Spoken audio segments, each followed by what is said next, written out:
All right, everybody.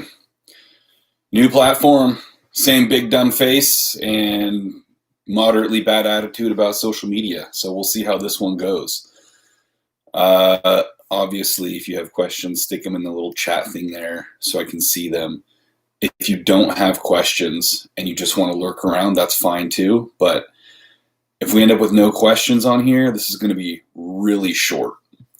So have at it. I got 2 questions on here earlier, which are now gone. So I don't know if YouTube just deletes them after a certain number of time or what. But fortunately, because I didn't trust you guys, I got a bunch of questions on Instagram that we're going to go through until we get some on the old YouTube chat here. So we'll go ahead and start off with these. See if I can read them without my glasses because I'm old. Thomas says, how to become a team player. I usually trained alone until I joined a weightlifting club recently. This is a good question. Weightlifting is one of those weird sports where, ultimately it's an individual sport. You go out there and you compete by yourself, but you typically, or at least traditionally, train as part of a team, or as part of a club, however you want to look at it. So really what the issue is trying to find a balance between prioritizing yourself as an athlete, right? Ensuring that you're getting what you need from your coach, from the training environment, from your own focus, all that sort of stuff, to do as well as you can without compromising the gym environment, the team atmosphere, the team cohesion, that sort of thing, and creating unnecessary problems with other people. So really, point being is that day to day in the gym, you need to understand what you're there to accomplish, and find a way to stay focused on that while being aware of what's going on around you, being aware of what your teammates are doing. If you've been part of a team for a little while and that team is pretty steady, you're always going to have people come and go, but you're going to have that same core. You should have at least a good idea of what your teammates' best lifts are, what their various strengths and weaknesses are. And in that way, you should be able to be paying enough attention to what they're doing that you can kind of stop what you're doing and pay attention when they're going for a big lift, they're going for a PR, whatever the case is, and, be supportive. And in the same way, you should expect them to do, the same for you. Is if you're going for a big PR lift or even just a big heavy lift, high 90%, you should expect that level of respect from your teammates. They're not going to be screwing around over, just barely off your platform, making a bunch of noise and distracting you. So, take your cues from the coach, take your cues from the lifters who have been on that team longer. And, that's really what's going to set the tone. You can kind of emulate them. Unless they're just screwing around and they're a bunch of hooligans, in which case you might want to step up and kind of set a better example. All right, I got a couple questions on here. How long have you been growing that sweet quarantine beard? I just haven't trimmed it in a few weeks, or my hair, which is why it's such a soup sandwich. I just don't feel like it. I got to be honest. I'm sick of it. All right, Justin says, will my knees/body hurt from weightlifting in the long run? Is it healthy? Well, this is the perennial question, Justin. And the reality is that it's essentially impossible to answer positively, right?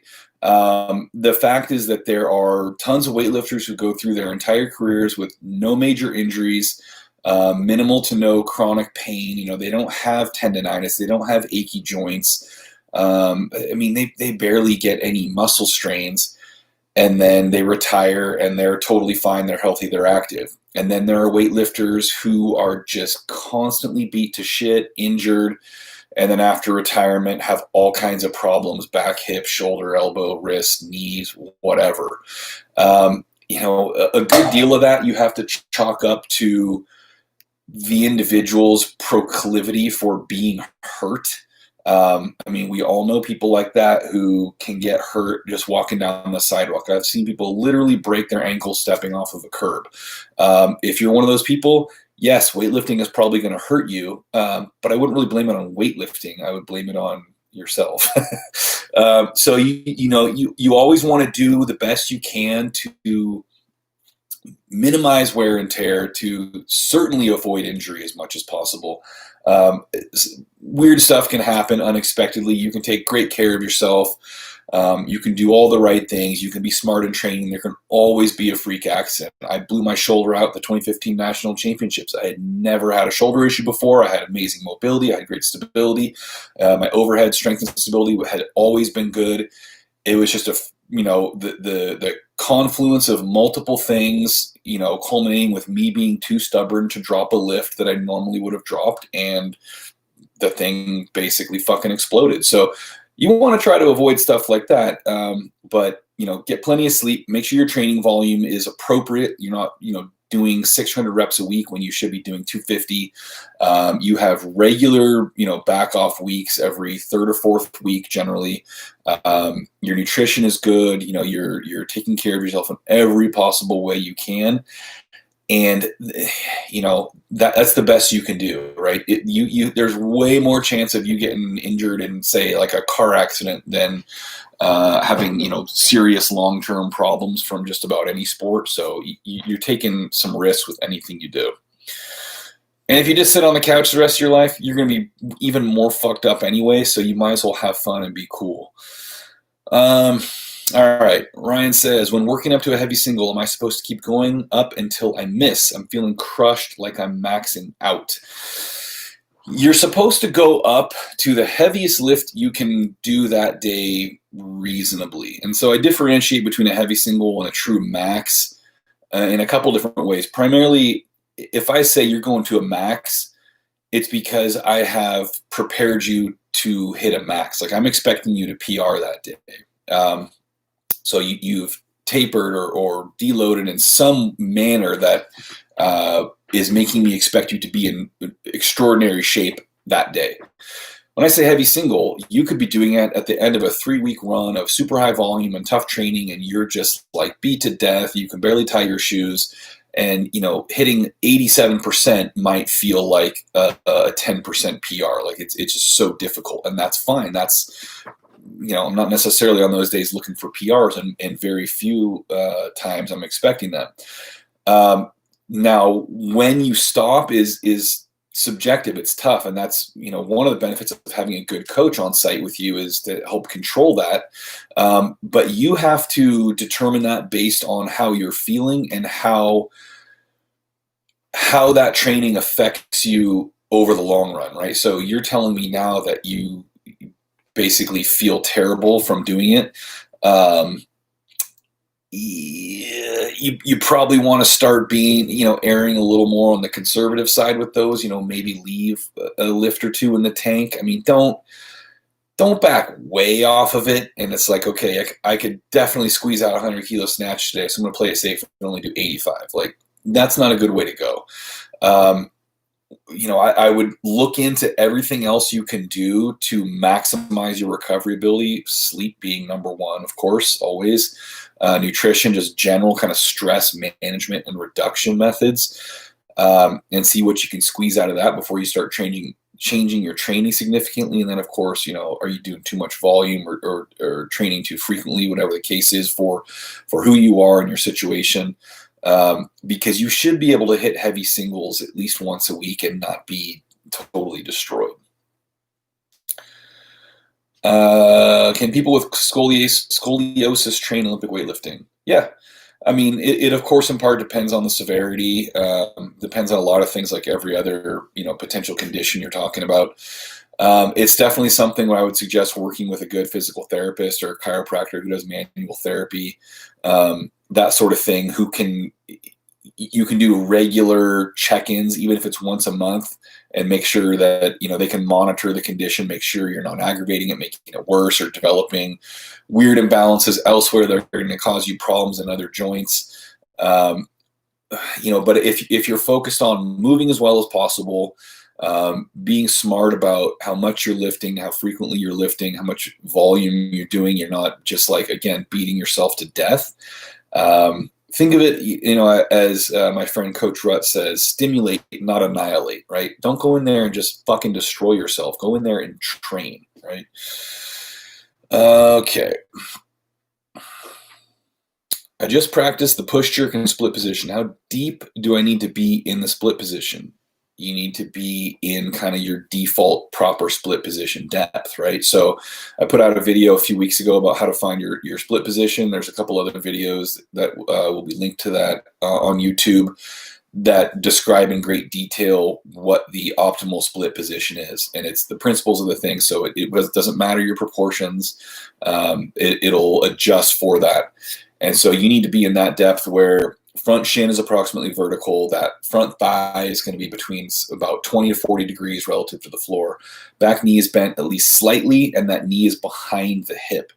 And you're going to dip below that to drive the bar up, and then back down into that depth as you lock out. So you should, with practice, be able to be finding that depth and that position, without thinking about it. That's the goal. Just like you would sit into the bottom of a snatch without thinking about that position, you're establishing that as second nature through practice. Started one of your programs last week. Or I think you mean before last week. Family tragedy kept me from training and missed a week of training. Should I continue with week 2 or restart the program? Well, first of all, sorry about the family tragedy. That sucks. I would just restart the program. You're right at the beginning anyway. So it would make more sense to restart completely. And depending on how deconditioned you got, if you were up all night every night dealing with stuff, not eating, you might even want to kind of do a week 0. So like take week 1 of the program, knock off 10% of it, knock off a couple sets. So it's a real easy transition week to kind of get you back in shape and even just mentally kind of get you back into the swing of things before you jump in all the way. Tips for tall lifters. Shit, where'd it go? There we go. Tips for tall lifters. 1.9 meters. I can't translate that quickly into feet and inches, but I get it. You're tall. I feel comfortable with snatches, but very uncomfortable with the clean, which is typical. Expect as a tall lifter that your snatch is going to be pretty high relative to your clean and jerk, right? Whereas the reverse is true if you're the short, stocky lifter. You look like a fire hydrant in a singlet. You're going to have a very high clean and jerk to snatch ratio.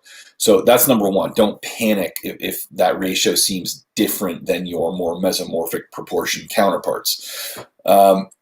You need to essentially put more emphasis on, leg strength training. You need to try to push your squat up as high as possible. And the question, of course, is how to do that, and that's going to be very individual to you. You may respond well to really high intensity, low volume, high frequency. You may respond to high volume, low frequency, moderate intensity.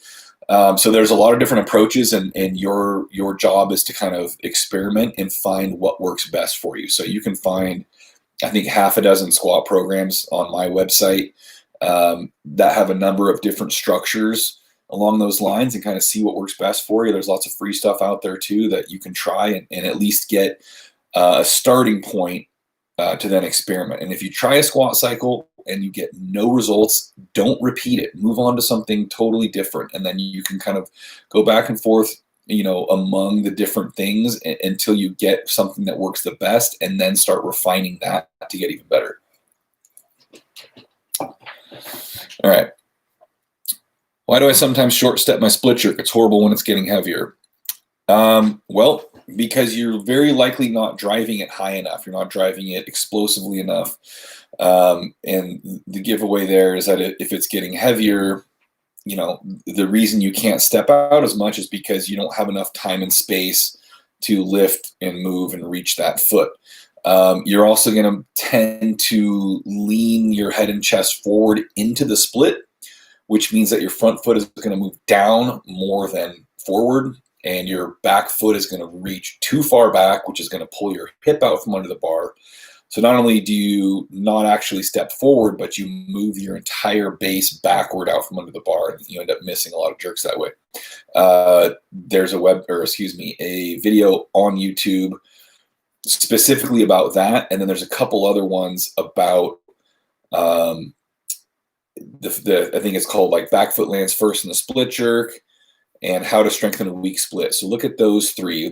Short stepping your split jerk, back foot lands first, and strengthen weak split. Those 3 videos should cover everything, every possibility that there is for that. Recently hit a PR for a snatch, but it was entirely power. Should I count that as my 1 rep max snatch, or my bottom position is my weakest point? Thanks. Yes and no. So in a training program, consider that your 1 rep max snatch when you're calculating pulls and deadlifts, snatch, pull, snatch, deadlift variations, to make sure that you're loading those heavy enough. And then what I would suggest is, first and foremost, anytime you're supposed to be snatching and you receive it high enough to be a power, stop and squat it. Even if you forget and you stand up all the way first, squat it. Sit in the bottom for 3 seconds. And that means 3 seconds, not you start counting on the way down and then stand back up again. All the way to the bottom, settle, then start. 1, 2, 3. You got to get comfortable back down there. You've got to get strong and stable. And the only way you're ever going to do that is to accumulate more time and experience in that position. There's no other trick that will magically fix that problem.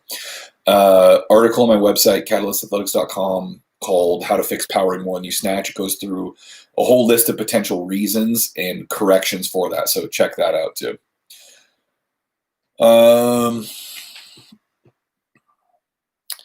Any tips for limiting knee valgus when performing snatch or clean in the second pull / extension segment of the lift? Yeah, and this is a tricky issue because there's all kinds of potential causes, but I would say the number one issue that even allows this to happen is the existence of slack in the system at that point as you're transitioning from the first to second pull.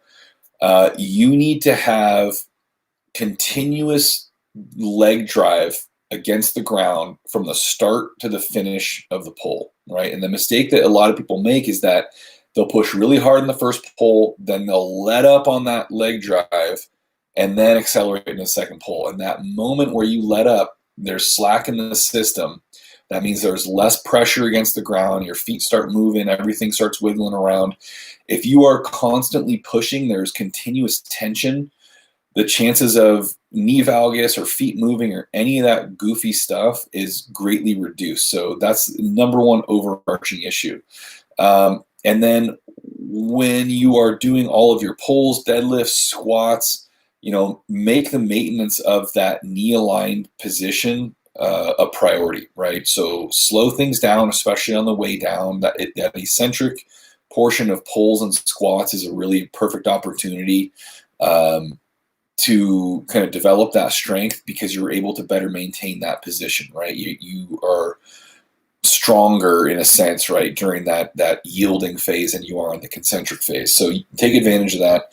And then, of course, all the standard unilateral hip stability stuff, your single leg squats, lunges, step ups, single leg RDL, single leg glute bridges, all the silly, abduction, that kind of stuff.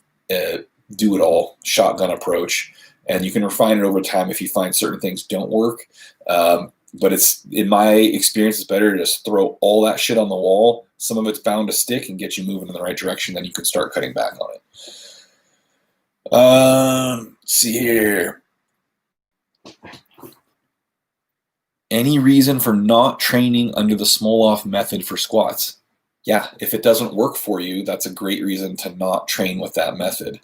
And like I was saying earlier to somebody, everybody responds very differently to training in general and to squat training specifically. I mean, like, just night and day between two different lifters. So you can't prescribe a squat program that's universal. So the Smoloff approach, and to be clear, the Smoloff cycle, most people look at only the first 4 weeks, which is basically 3 weeks of loading and a complete back off and then a test of the max. But there's more after that. And few people end up doing that second part. So, and the two parts are very different, right? The first part is like a volume accumulation thing. So you're going to do, 4 days of squatting. I think it's 4 sets of 9, 5 sets of 5, 8 sets of 3. I forget what they are, but it's a bunch of squatting.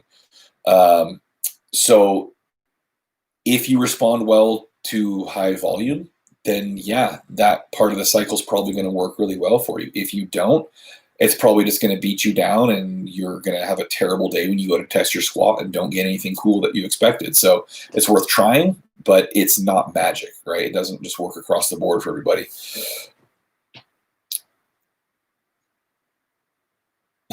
How do handstands help weightlifters? I'm a geezer, so I'm wondering if you also program those for oldies like me. No, I mean, I don't program handstands a ton. I do sometimes, and typically I end up using them more with people who have a gymnastics background, which is not entirely uncommon for weightlifters, especially female weightlifters, because they have the experience, they're good at them, and they enjoy doing them. And in addition to that, it gives them confidence overhead. So I don't believe that handstands have any inherent value for overhead strength and stability over other exercises, say like jerk supports, jerk recoveries, push presses, regular old fucking jerks. But they offer some variety. And again, for someone who is convinced that they help their jerk, then that if you're able to work it into a program, that's good enough reason to use them, right? And that belief in a program goes a long way. You can have the perfect program, if the lifter doesn't believe in it, it's not going to work. You can have a ridiculous program, and if the lifter is absolutely 100% convinced it's going to work, then they're probably going to get some pretty good results out of it. So in your case, I would just say you probably don't need to bother. If you really want to try doing some handstands, then yeah, go for it. Just be safe about it. Like, don't go jump off the deep end without testing the water first. Have a spotter, start small, kick up against a wall, know how to get out of it without dying and breaking your neck. But it would be low on my list of jerk related exercises for you to work on.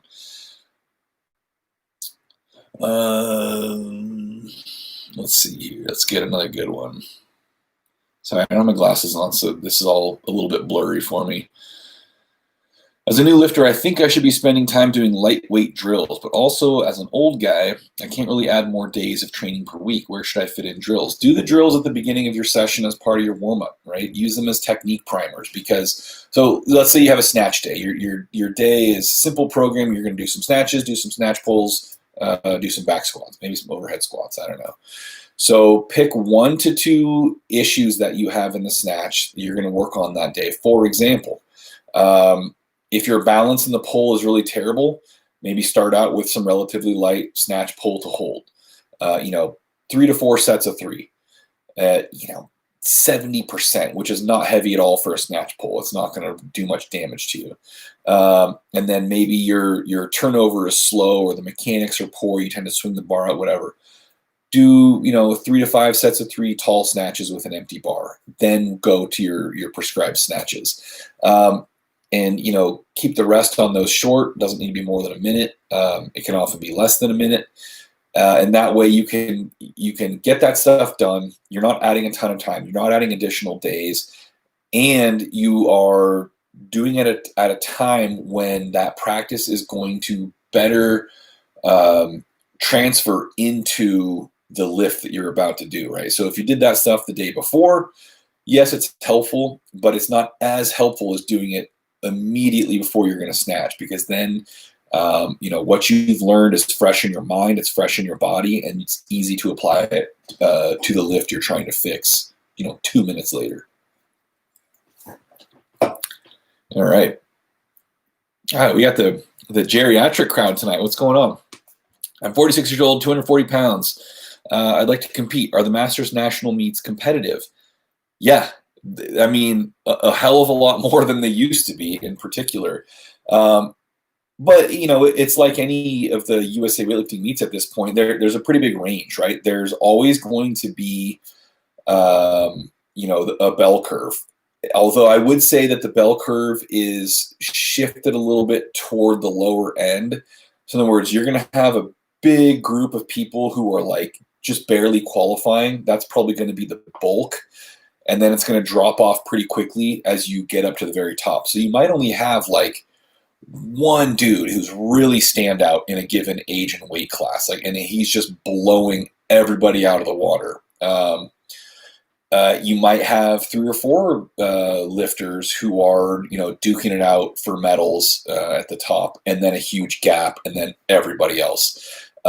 So yes, it's a lot more competitive than it used to be, and there are some masters out there doing like really impressive lifting. I mean, there are masters who are, still lifting at the senior national level. I coach one of them, Jocelyn, who's my age, 40. And she's doing 85 and 105 as a 59. Like, those are pretty legit weights, even for a senior lifter. And she's a senior citizen lifter, so it's even more impressive. So what I would suggest, though, is if you want to compete, go and compete and have some fun. Get the experience. Don't go into it with the mindset that, like, I'm going only because I'm here to win or I want to be the best. Like, get to that point eventually. That's good. There's nothing wrong with being super competitive, but don't come straight out of the gate super hot like that, because a lot of times you're going to be disappointed and it's kind of ruin the experience for you a little bit. So just go get the experience and have some fun first, and then get super gnarly about it. Best exercises to develop hypertrophy for weightlifting. Well, it's hard to say because I don't know what part of your body you're talking about. And again, people respond to different things. There is a pair of articles on my website about bodybuilding specifically for weightlifting. So check those out. Different protocols, methods, and rationale, that sort of stuff. Can push presses noticeably help new lifters with the final explosion in the snatch or clean? I guess theoretically they could. I've definitely never used them for that purpose, and I don't think that they're anywhere near the top of the list for that purpose. If you want something that is not directly related to a snatch or a clean to develop explosiveness in the second pull, I'd be looking more at jumping squats, like quarter squat jumps, or jump squats from quarter squat depth off of jerk blocks, a concentric only motion. I don't think that, because the position of your body in a push press is considerably different. Like your trunk is leaning back very slightly versus, generating the force from, having a bit of an angle on the hip. So it's a more concerted leg and hip explosion. I just don't see it being super valuable for that. Really valuable for jerks, though. So definitely do your push presses. I just wouldn't use them specifically for snatch and clean. How to miss a snatch behind you safely?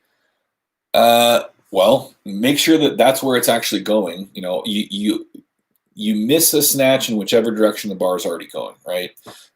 And what you need to do is simply let it continue moving backward. Release your grip, open your hand so that bar can roll, and try to keep your arms as straight as you can without actually tearing anything, and basically pass that bar, let it continue going backward, and you jump forward, right? So don't just sit there like a lump and hope that the bar doesn't fall on you, because I've seen it happen many times. They just stand there like they're frozen and the bar rolls right down their back. So get out of the way, run. Don't be afraid. That sounds like a really fucking stupid YouTube question. I don't even know what you're talking about, so we'll go ahead and skip that one. What's your advice to beginners trying to learn Olympic movements? Learn by segments or learn movement as a whole? Segments, for sure. The way I teach these things is even more segmented than most people, I think, but in my experience, it is really effective because you're minimizing the involvement of the conscious mind as much as possible, and you're basically getting the body to do simplified, reduced duration and amplitude movements that it can pick up really quickly, right? And then you're piecing them together sequentially, and you end up with a whole that is very good, right? So, for all 3 lifts, I'll teach the receiving position first, right? So with the snatch, we go overhead squat. We do a series of snatch balance exercises. Of course, teach the actual overhead position first. And then I'm going to teach the snatch from the hang, from mid-thigh. So we're going to go through, half a dozen different drills in sequence that will then generate a snatch from mid-thigh. And we're going to learn the starting position on the floor. We're going to learn how to pull from the floor to that mid-thigh position, which is more nuanced and more technically difficult than a lot of people assume. And they'll kind of just like blow past it and not pay attention and end up with all kinds of problems for years after. So that's the way I do it. So I don't know how many steps it is in total, probably 20 or so. But you can, with a reasonably athletic person, you can get through that very quickly. It's not like you have to spend a bunch of time on each of those drills. You're not spending a week on one drill. You can get it done in 10 minutes if someone's really firing on all cylinders. For other people, you're going to take a lot longer. And you might spend a couple weeks working on the first handful of drills until they're more comfortable with it. So, but learning the whole movement is too overwhelming for most people. Not everyone. Some, a natural athlete can pick it up. I learned how to snatch just by seeing what a snatch was and doing it. Same with clean, same with jerk. That's how my wife learned. It was basically like, hey, see what that guy's doing, do that. And she did it okay. And it turned out fine. That doesn't work for everybody. Some people, if you try that method, you might get something passable eventually, but you're going to end up with bad habits and serious flaws in fundamental pieces that will then be really difficult to correct years down the line when they're super ingrained. So get it taken care of right out of the gate, and then you don't have to worry about that in the future. I guess I have to answer this one, but sorry, this thing keeps moving around and I lose my place. I want cheap programming. Should I buy the Juggernaut AI? My answer is I don't know. I don't know why anyone thinks I'm familiar with what anyone else's online paid programming looks like, or if it's good. I have no fucking idea. I don't know Coach Robot or whoever the fuck writes that. So if it's cheap, then just try it and you haven't lost much money. If you want cheap programs, I have programs on my website anywhere from like $15 to $30. I have an online team on Train Hero, a couple teams from $25 to $29, which is, pretty cheap. It's not $10 a month, but, God forbid you pay something for stuff with value. But yeah, fuck, man, knock yourself out. If you want to train with a robot and you think it's good, then give it a shot. And if it's cheap, then again, you haven't lost anything. So just pull the fucking trigger and give it a shot. But if robots take over the world, starting from the Juggernaut AI program, I'm partially blaming you.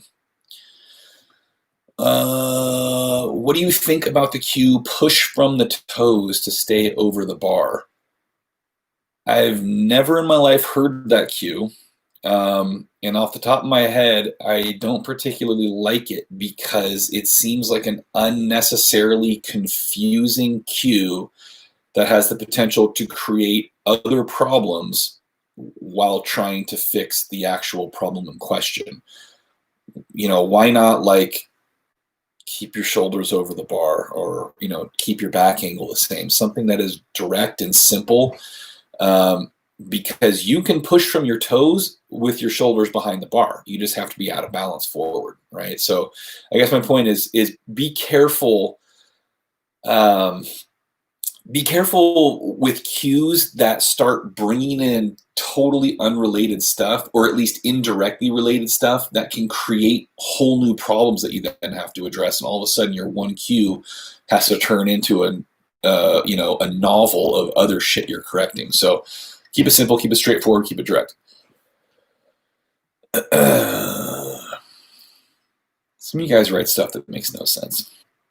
Almost always at 95% plus split jerks, I get pulled sideways, working on not railroading my feet and core stability. Could it be another issue? Yeah, it could be. I mean, it could be that you're actually driving. Your drive is not balanced. So just video yourself from the front on some heavy jerks and see what's happening. If you are totally straight down in the dip, totally straight up in the drive, and then your front foot crosses over in the split, then it's all happening in the split. Or if you're totally straight in the drive, but then your arms are pushing sideways, maybe you have some asymmetry in your shoulders or upper back that's creating that problem, and then your body's trying to catch up with it after the fact. So yeah, you do have to diagnose it for sure. But just in general with that split, make sure you're not just thinking forward, backward, that you're actually thinking diagonally out too for both feet, and that should help in general. I can Zotz press just fine in bottom position. I seem to have decent overhead mobility, but catch on my toes in the snatch and lose lifts forward. How can I fix this? Be balanced. Two possibilities here, though. You are being pulled forward as you're pulling or as you're pulling under. So, for example, you're just forward right from the start of the pull or at some point during the pull, before the second pull. Or you are banging the bar or swinging it away or in some other way allowing the bar to move forward away from you, which is then pulling you forward to your toes when you receive it. Or you are balanced, but you are doing a bad job of lifting and replacing your feet. So you and the bar are staying here, but your feet are moving backward and landing on your toes, which has the exact same effect as the bar and your body going forward, right? Which is that the weight of the system is not balanced over your base. So take a video, see what's happening. Look up on my website, there's an article about jumping backward. Look at those different possibilities because you might be surprised it might be more related to jumping backward than forward. And there's another one called jumping forward, and it has a bunch of possibilities and how to correct each one. Do you use a box for athletes who are lacking mobility when they execute overhead squat or front squat? Nope. I hate boxes or balls or squatting to any kind of target because it has a tendency to change the way they're moving, right? It's going to make them want to sit back, which I don't want. I want them to sit as directly down as possible.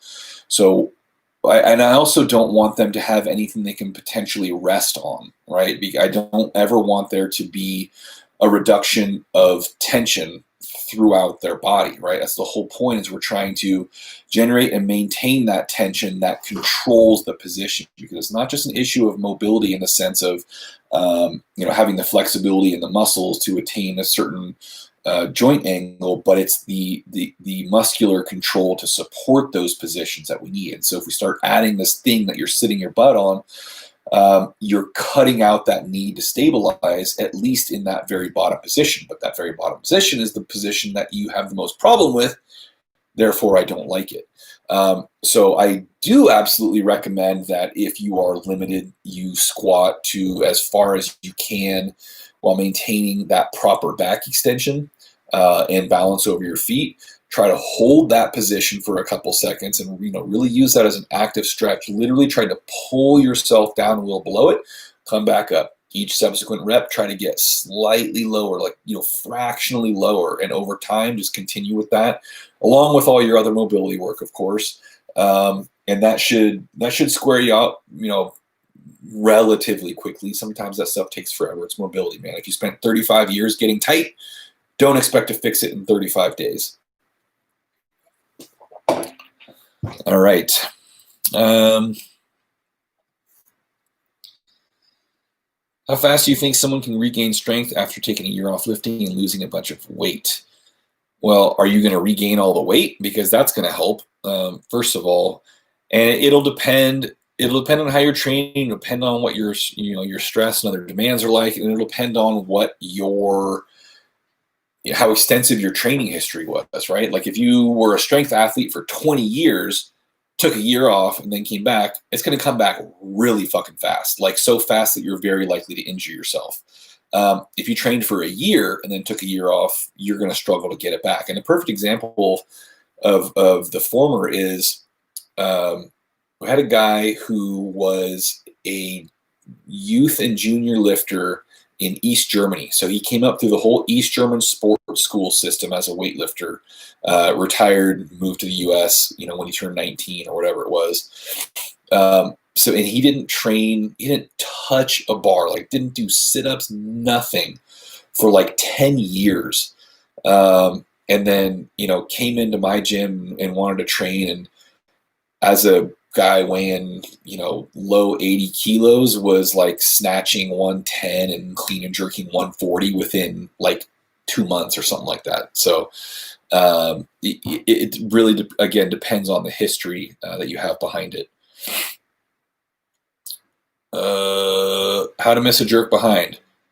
Guide it behind and get the fuck out of the way. Don't just stand there like a statue. You're welcome for doing this on YouTube. Thank you for showing up so I wasn't just staring here at a picture of myself like a dipshit. I'm not going to lie, guys. I did not trust that anybody would show up to this thing. So thank you for proving me wrong. And now I got to find my stuff here. What the fuck? Okay. Can you really fix shoulder mobility issues after a certain point/age? I'm 25 doing stretches daily for months, but I reached a plateau and honestly it's still not good enough. Dude, you're really asking that question at the age of 25? Come on. Suck it up. Keep working on it. And then give me a call when you're 40 and we'll talk about age. Jeez. Kids these days. I'll put it to you this way. I had my shoulder reconstructed with 6 anchors, and the surgeon had to like fucking clamp my humerus down to my shoulder blade so goddamn hard that he told me I would likely never regain full range of motion. And I did. And that was between ages 35 and 36. So come on, guy. All right. Real question this time. Did you have a fake question before? Since I'm pretty close to master's age, what's an alternative warm-up for comps that readies my nervous system for more weight but not fatiguing? Alternative to what? Because all competition warm-ups, that is the whole point, is to get you warm and prepared to lift maximal weights with as little fatigue as possible.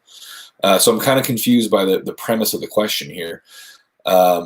Young or old, it's this exact same point.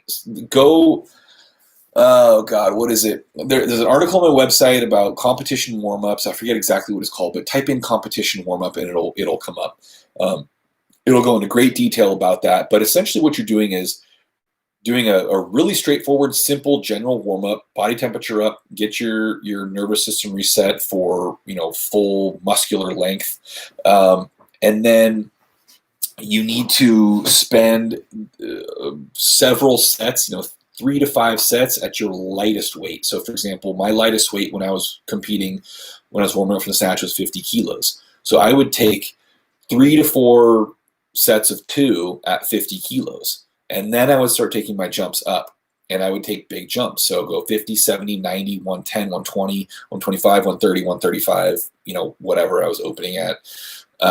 And so point is spend that extra time at the lightest weight, because that's going to allow you to practice the movement, get really warm, get loose, get confident, feel that speed, and you're not going to incur, any significant fatigue at such a light weight. And then you can take big jumps, right? Those first few jumps should be pretty big. Don't be taking tiny 3% jumps when you're at 45%. That's how you wear yourself out. And don't do a shitload of doubles, right? Maybe doubles up to like 60%, and then just hit singles. Unless you're like a really, really new lifter, in which case your weights are not particularly heavy relative to your actual physical capability, so you can kind of do more without getting super tired. But if you're lifting significant weights, then you've got to minimize that stuff anyway. So I wouldn't do it any differently for a master versus anyone else.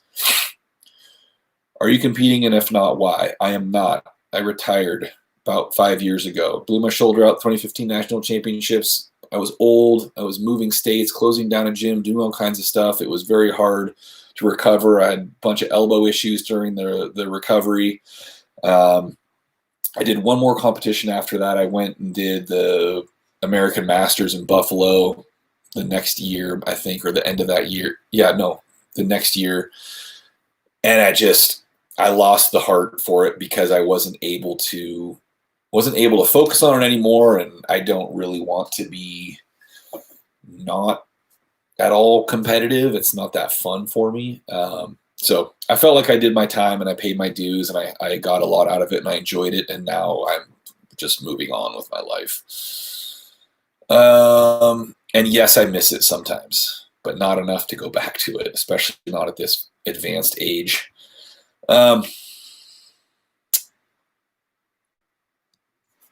Just started oil lifting like within the last 2 months, currently sitting at 120/150 at 109 kilo body weight, 28 years old. What are the chances I become Olympic caliber in 3 years? I hate it when you guys ask me these questions because I'm going to sound like kind of cynical, but 28 is late to begin an Olympic track in any sport, weightlifting in particular. I mean, you're typically going to see men peak out at between 28 and 32-ish. You could definitely do well past that. I did my best lifts at age 34 and was still getting better when I fucked my shoulder up. But that's pretty unusual, and I was nowhere near Olympic caliber, and I was never going to be there. So what I would say is, if that is your goal, then train accordingly, right? Set up your life accordingly. That means you are going to have to completely dedicate your life to the sport of weightlifting. You don't go to the Olympics doing, training recreationally, having fun, and going out and drinking on the weekends and playing fucking disc golf every day and getting high, or I don't know what you do. I'm just guessing. So point is, if that is a sincere goal, it's a fucking serious one. And if you're not going to take it seriously, don't bother, because it certainly will never happen if you're not taking it seriously. So by all means, I support your goal, but just understand what you're talking about and what it truly takes, and it's no joke. So good luck.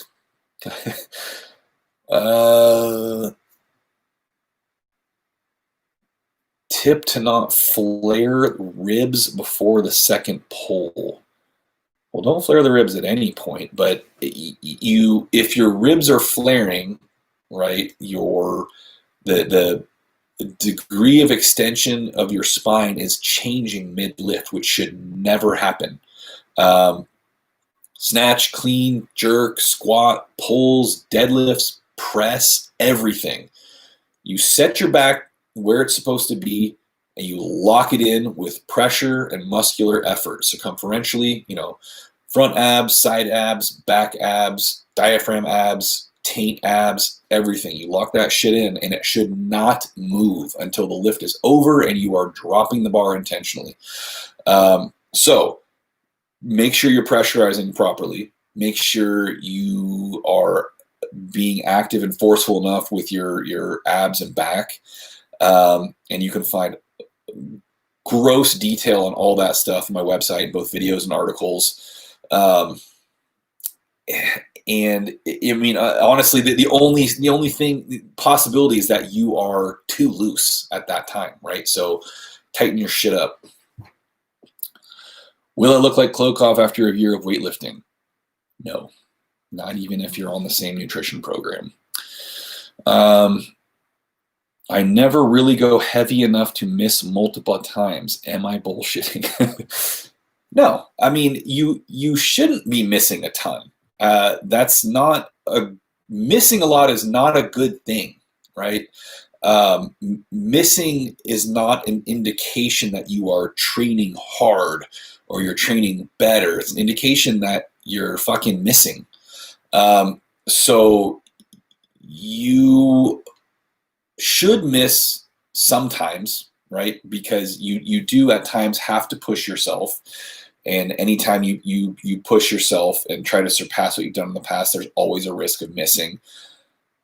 But honestly, in like an 8 to 12 week cycle, snatch and clean and jerk, you should be able to count your misses like on your hands.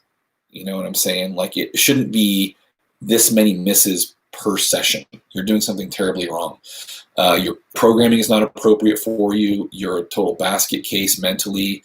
The gym environment's a problem, like you're scatterbrained, whatever the case is. So no, you're not necessarily doing anything wrong. If you're never going past 70% effort and that's why you don't miss, then yes, you are, as you say, bullshitting. Because that's probably not going to get you anywhere. Unless that's what you enjoy doing, right? I don't know what your goal is. Maybe you just like having fun, in which case, have some fun. And not missing is really fun. Okay.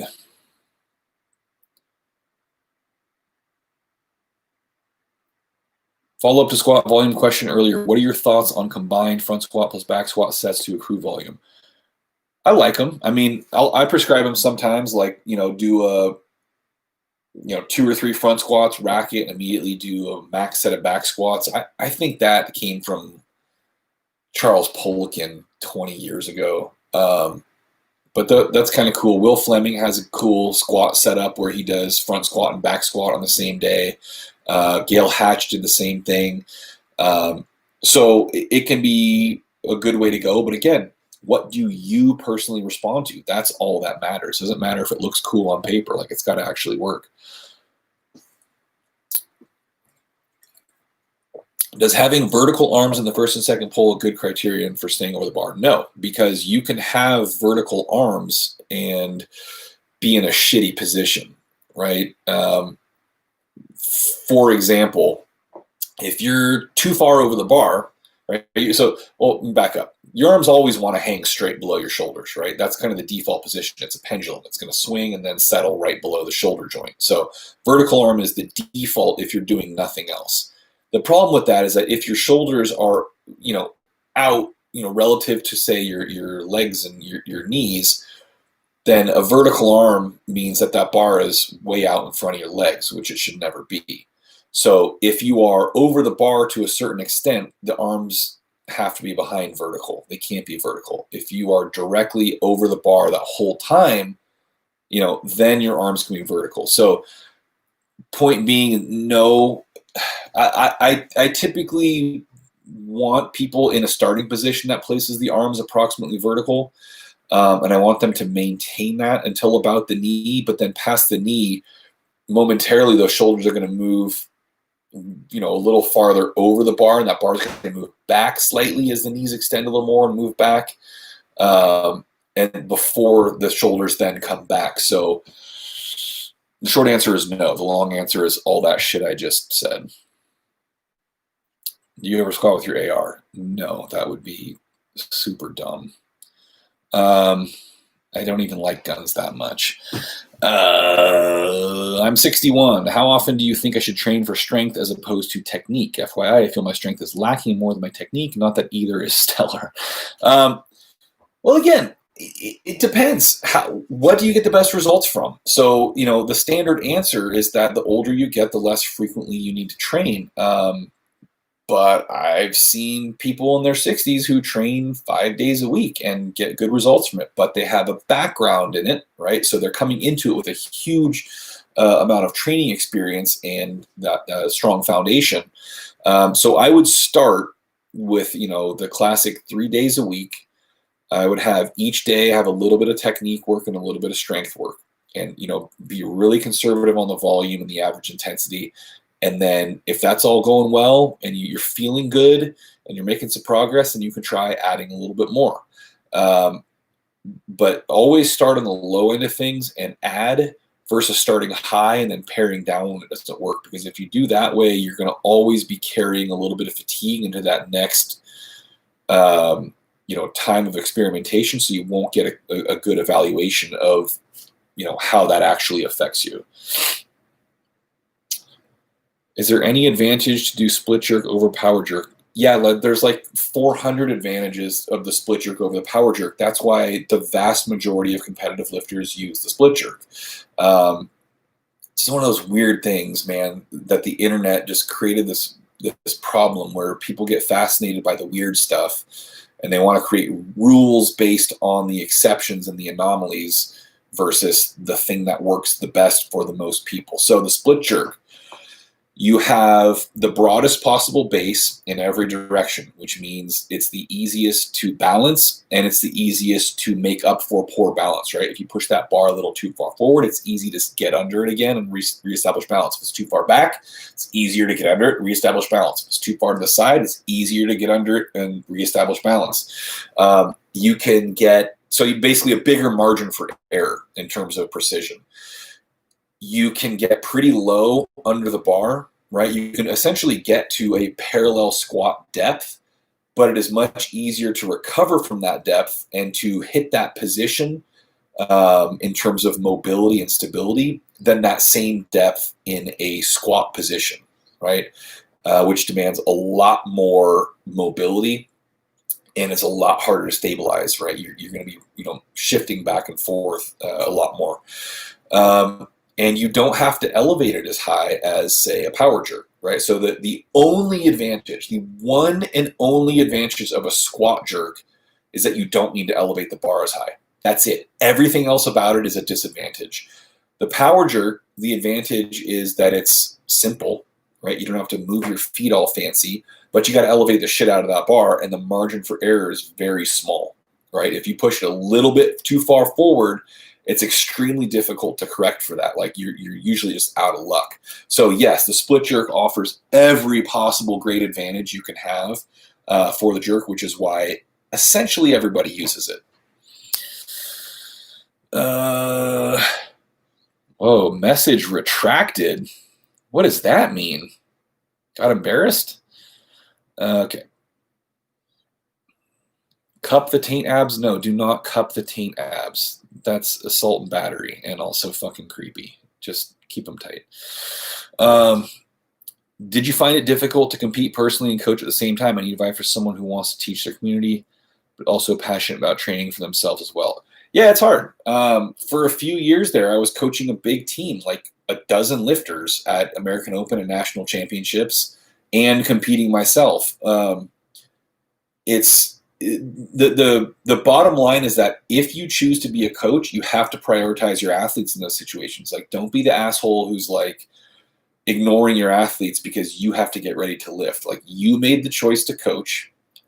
You owe it to your athletes to make them the priority, even if that compromises your own competition ability and performance. Get help if you can, right? So it was always great when I had people like Matt Foreman and, of course, my wife Amy helping at those bigger meets. Mike Gray would all help me. So I wasn't always 100% responsible for people, and there were times where I could kind of sit down for a little bit. I wasn't on my feet necessarily all day long every day for the 2 days before I competed. But again, you have to have your priorities in order, or you're going to really disappoint your lifters and you're going to lose them all. And also, you're just going to look like kind of a dickhead. All right, guys, let's do a couple more minutes here because we're coming up on an hour. Although, fudge, there's a couple more questions. All right. Yeah, perfect. All right. When cleaning heavy, to me at least, that's what heavy is, in the second to third pull, my mind literally shuts down and my technique goes to shit. Should I stick to lighter weights? I'm level 1 by your book. You should spend the majority of your training time making successful lifts, right? So if there is, I call it the pants shitting threshold, right? So there's a number that you're good. You get to that pants shitting threshold and you shit your pants, right? Everything goes to hell. You forget how to lift. You are completely missing, like it's not even close. And it's totally mental, right? Because you don't add 2 kilos and then suddenly you're not strong or quick enough to make it. Like, it's not that big of a difference. It's totally mental in combination with accumulating fatigue generally. But point being is you want to spend as much time making successful lifts and then, progressively accumulate more time as close to that pants shitting threshold as possible, like really just creeping up on it, getting comfortable with those numbers that are 99% of that number, and then eventually creeping past it, doing waves. So maybe you wave. So let's call the pants shitting threshold your 100%, right? So maybe you work up to 95% and you come back down. Then you take 3 lifts that go up to 98%. And you come back down a little bit. Then you work up to 101%, right? So there's different ways you can kind of approach that and essentially trick yourself into not being so insane about a given weight. And there's an article on that on my website, of course, called Beating Mental Blocks in the Snatch and Clean and Jerk. And that'll give you like 4 or 5 different strategies on how to do that. But yes, so the short answer is not necessarily go lighter, but you need to be more judicious about how and how much you're doing those heavier lifts that are causing a problem. You're welcome.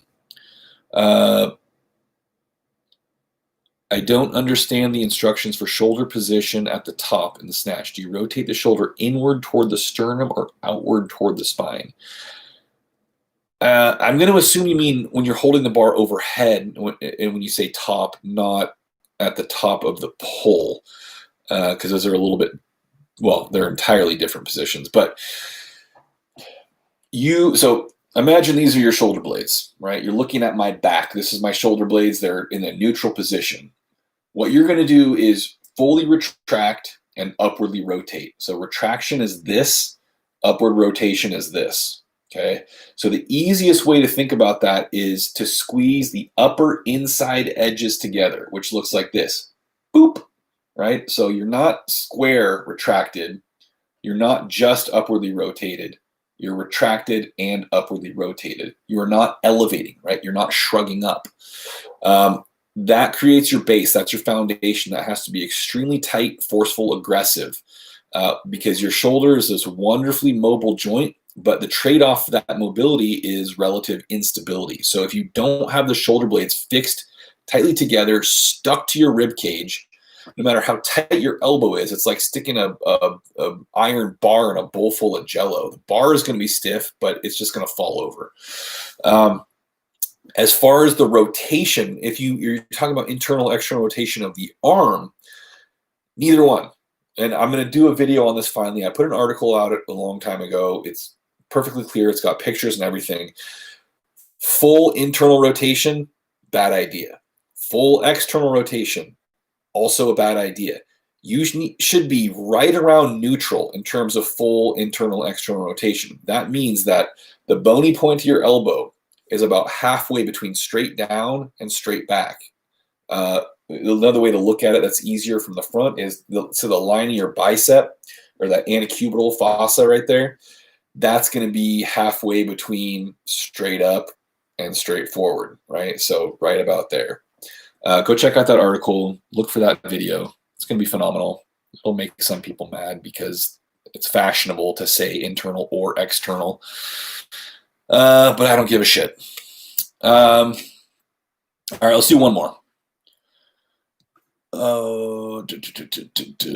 Okay, we'll do it. We're going to end with Patrick here. I heard second pull should be more of a brushing movement. I have a bad habit of slamming the barbell with my body, and when I try to fix the movement by brushing it up, I don't get explosive.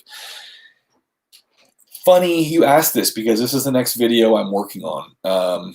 You're going to love it. So it is not a full-blown bang, and it is not a wimpy, silent, gentle brush. It's in between the two.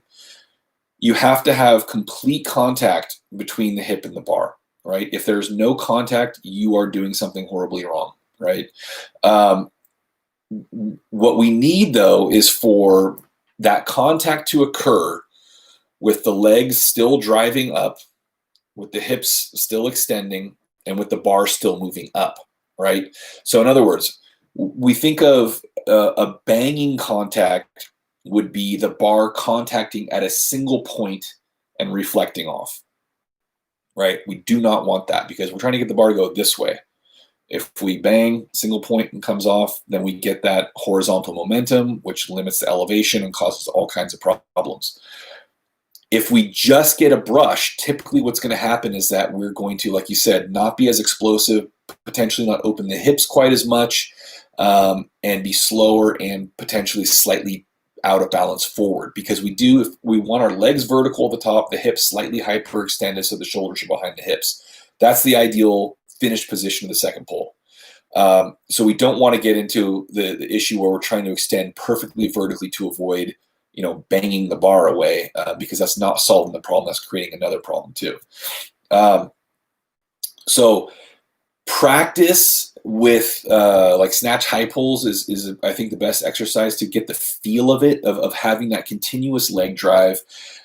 the solid contact with the bar continuing to move up without any significant disruption, and transitioning directly, smoothly, fluidly into that pull of the arms. Now, in a high pull, of course, you're going to keep pushing and extending up as you pull the bar up, which you wouldn't do in a snatch, but it's a much easier to feel it and to train it and to practice it and understand it in that movement than it is just by trying to do the snatch perfectly over and over again. Make sense? All right. All right, guys, a little over an hour. I appreciate you. We'll do this again. That wasn't a total disaster as I expected it to be. We had a decent number of folks and some good questions. No super stupid, shitty asshole YouTube questions. So I'm super proud of you guys for that. I guess I just have an audience on YouTube that isn't the standard YouTube audience. You guys are actually cool. And that makes me very happy. So anyway, thank you very much. I'll be around. We'll do another one of these in a couple weeks, and I'll probably just kind of alternate back and forth between YouTube and Instagram, and then you guys can fight Battle Royale. We'll see who's the best, who's the winner, who's the champ. All right. Thank you, guys. I appreciate it. I'll be around.